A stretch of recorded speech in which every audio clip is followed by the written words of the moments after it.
بسم اللہ الرحمن الرحیم۔ السلام علیکم ورحمۃ اللہ وبرکاتہ۔ لاکھوں کروڑوں درود و سلام حضرت محمد صلی اللہ علیہ وآلہ وسلم اور ان کی آل پر۔ چلتے ہیں آج کی ویڈیو کی طرف۔ بادشاہ نے اپنی بیٹی کو کیا سزا دی؟ ایک بادشاہ کی 7 بیٹیاں تھیں۔ ایک دن بادشاہ بہت خوش تھا اور اپنی 7 بیٹیوں کو بلا کر پوچھتا ہے کہ میں تم سے ایک سوال پوچھوں گا اور اگر جواب اچھا لگا تو تمہارا من چاہا انعام بھی دوں گا۔ سب ایک قطار میں کھڑی ہو جاؤ اور ایک ایک کر کے بتاؤ کہ تم کس کا دیا کھاتی ہو اور کس کا دیا پہنتی ہو۔ 7 میں سے 6 بیٹیوں نے کہا، ابا حضور آپ کا دیا کھاتی ہیں اور آپ کا دیا ہی پہنتی ہیں اور آپ ہی کی وجہ سے ہماری یہ شان و شوکت ہے۔ یہ سن کر بادشاہ بہت خوش ہوا اور سب کو ان کی من پسند چیز دے دی۔ جب سب سے چھوٹی بیٹی کی باری آئی تو اس نے کہا، میں اللہ کا دیا کھاتی ہوں اور اپنی قسمت کا پہنتی ہوں اور یہ میرا نصیب ہے۔ بادشاہ یہ سنتے ہی آگ بگولا ہو گیا اور کہنے لگا، اے کمبخت، تو نے میری ناشکری کی ہے، تجھے اس کی سزا ضرور ملے گی۔ شہزادی نے کہا، جو حکم ابا حضور۔ بادشاہ نے سپاہیوں کو حکم دیا، جاؤ اسے جنگل میں چھوڑ آؤ، میں بھی دیکھوں کہ یہ میرے بغیر کیسے اللہ کا دیا کھاتی ہے اور اپنے نصیب کا پہنتی ہے۔ شہزادی سے تمام زیورات واپس لے لیے گئے اور خستہ حال کپڑوں میں بغیر کسی ساز و سامان کے بادشاہ کے حکم کے مطابق جنگل میں تنہا چھوڑ دیا گیا۔ سب سپاہی شہزادی کو چھوڑ کر واپس چلے گئے۔ شہزادی جنگل کو دیکھنے لگی، چاروں طرف درخت ہی درخت تھے۔ دوپہر سے شام ہونے والی تھی۔ شہزادی نے سوچا کیوں نہ کچھ لکڑیاں جمع کر لے تاکہ رات کو آگ جلاؤں، پھر کوئی جنگلی جانور بھی پاس نہیں آئے گا اور رات بھی گزر جائے گی۔ شہزادی جنگل میں لکڑیاں ڈھونڈنے چل پڑی۔ اس کی نظر جھونپڑی پر پڑی جہاں باہر ایک بکری بندھی ہوئی تھی اور کھانسی کی آواز آ رہی تھی۔ پہلے تو شہزادی حیران ہوئی، اتنی ویران جگہ پر جھونپڑی۔ جب وہ جھونپڑی کے اندر داخل ہوئی تو کیا دیکھتی ہے کہ بوڑھا شخص چارپائی پر لیٹا ہے اور کھانستے کھانستے پانی پانی پکار رہا ہے۔ شہزادی ادھر ادھر دیکھتی ہے تو کونے میں ایک گھڑا پڑا ہوا نظر آتا ہے۔ وہ گلاس میں پانی بھر کر اس بوڑھے شخص کو پلاتی ہے۔ اتنے میں بوڑھا شخص شہزادی سے پوچھتا ہے، بیٹی تم کون ہو اور اس جنگل میں کیا کر رہی ہو؟ تب شہزادی اسے پورا ماجرا بتاتی ہے، وہ یہاں تک کیسے پہنچی۔ بوڑھا شخص اس کو جھونپڑی میں ہی رہنے کا بولتا ہے اور کہتا ہے، میں شہر میں کام کرتا ہوں، صبح شہر چلا جاؤں گا اور 8 دن کے بعد واپس آؤں گا، تم یہی رہو، جھونپڑی میں کھانے کا سامان ہے اور ندی بھی پاس ہی ہے، تم وہاں سے گھڑا بھر لیا کرنا۔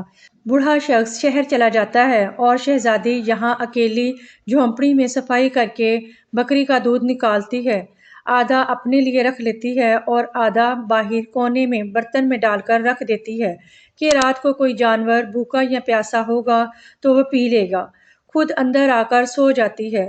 صبح سویرے جب شہزادی اٹھتی ہے تو کیا دیکھتی ہے، دودھ کا برتن خالی ہے اور پاس میں لال موتی پڑا ہے جو دیکھنے میں بہت ہی نایاب اور قیمتی معلوم ہوتا ہے اور پاس ہی سانپ کے نشان بھی نظر آتے ہیں۔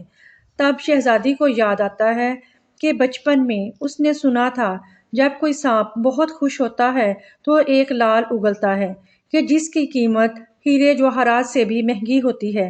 شہزادی بہت حیران ہوتی ہے اور دل میں سوچتی ہے کہ شاید سانپ بھوکا تھا، وہ دودھ پی کر لال چھوڑ گیا، پھر وہ لال اٹھا کر اپنے پاس رکھ لیتی ہے اور پھر اگلی رات شہزادی برتن میں دودھ رکھ دیتی ہے اور اگلی صبح جب دیکھتی ہے پھر ایک لال موجود ہوتا ہے۔ ایسے کرتے کرتے 7 دن گزر جاتے ہیں اور شہزادی کے پاس 7 لال جمع ہو جاتے ہیں اور اس دن بوڑھا شخص بھی آ جاتا ہے۔ تب شہزادی اسے لال دکھاتی ہے اور سارا واقعہ بتاتی ہے اور بوڑھے شخص کو 3 لال دے دیتی ہے اور کہتی ہے کہ شہر جا کر یہ لال بیچ دو اور اپنے ساتھ محل بنانے والے مزدور لے کر آنا۔ باقی 4 لال شہزادی اپنے گلے میں مالا کے طور پر پہن لیتی ہے۔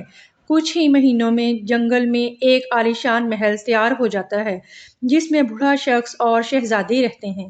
ایسا خوبصورت محل جس میں ہر آرائش، نوکر چاکر، دنیا کی تمام نعمتیں موجود ہوتی ہیں۔ شہزادی جنگل میں لکڑی کی فیکٹری بھی لگا لیتی ہے جس میں غریب کام کرتے ہیں اور ان کی روزی روٹی بھی چلتی رہتی ہے۔ دیکھتے ہی دیکھتے جنگل شہر نما بن جاتا ہے اور دور دور تک دھوم مچ جاتی ہے کہ شہزادی بہت ہی رحم دل ہے۔ یہ خبر ایسے ہی بادشاہ تک پہنچتی ہے تو بادشاہ کے دل میں اشتیاق ہوتا ہے کہ دیکھوں تو صحیح کون سے ملک کی شہزادی ہے جس کی اتنی تعریف ہے۔ بادشاہ سپاہیوں کے ہاتھ پیغام بھیجتا ہے شہزادی سے ملنے کا۔ شہزادی کے سپاہی جب شہزادی کو بتاتے ہیں تو شہزادی یہ حکم دیتی ہے کہ بادشاہ سلامت ایک ہی شرط سے ہم سے مل سکتے ہیں کہ وہ اپنی تمام بیٹیوں کو ساتھ لے کر آئے۔ سپاہی جا کر بادشاہ کو پیغام دے دیتے ہیں۔ بادشاہ اپنی تمام بیٹیوں کے ساتھ محل میں آ جاتا ہے۔ شہزادی ان سب سے اپنے چہرے پر نقاب پہن کر ملتی ہے اور ان کو 7 رنگ کے کھانے پیش کرتی ہے اور ہر کھانے کے ساتھ اسی رنگ کا جوڑا اور زیور پہن کر آتی ہے۔ محل کی شان و شوکت، خوبصورتی اور شہزادی کا انداز بادشاہ اور باقی تمام شہزادیوں کو حیران اور متاثر کرتا ہے۔ آخر میں بادشاہ شہزادی کو کہہ ہی دیتا ہے کہ تم میری بیٹی کی جگہ پر ہو اور میں بھی تمہارے کہنے پر اپنی تمام بیٹیوں کے ساتھ آیا ہوں، پھر ہم سے یہ پردہ کس لیے؟ بہت اصرار پر شہزادی کہتی ہے کہ ٹھیک ہے، میں تیار ہو کر آتی ہوں۔ سب شہزادیاں آپس میں سرگوشیاں کرنا شروع ہو جاتی ہیں کہ اتنی تو تیار ہے، اتنے مہنگے زیورات پہنے ہوئے ہیں اور اب اور کتنا تیار ہونا ہے۔ اتنے میں کیا دیکھتا ہے کہ دور سے ایک خستہ حال کپڑوں میں کوئی آ رہا ہے۔ غور کرنے پر بادشاہ کو یاد آتا ہے اور وہ حیران ہوتا ہے کہ یہ ابھی تک زندہ ہے۔ میں تو سوچتا تھا کہ اسے جنگل کے جانور کھا گئے ہوں گے، اور جب میں اپنے سپاہیوں کو اس کی خبر لینے کے لیے بھیجا تھا تب انہوں نے یہی بتایا تھا کہ وہ شہزادی کا کوئی نام و نشان نہیں ہے۔ تو یہ کیسے ممکن ہے؟ بادشاہ خوشی سے جھوم اٹھا اور کہتا ہے کہ شہزادی کو بلاؤ، میں تمہیں آزاد کروا کے لے جاؤں گا، چاہے وہ تمہاری قیمت مجھ سے ساری بادشاہت مانگ لے۔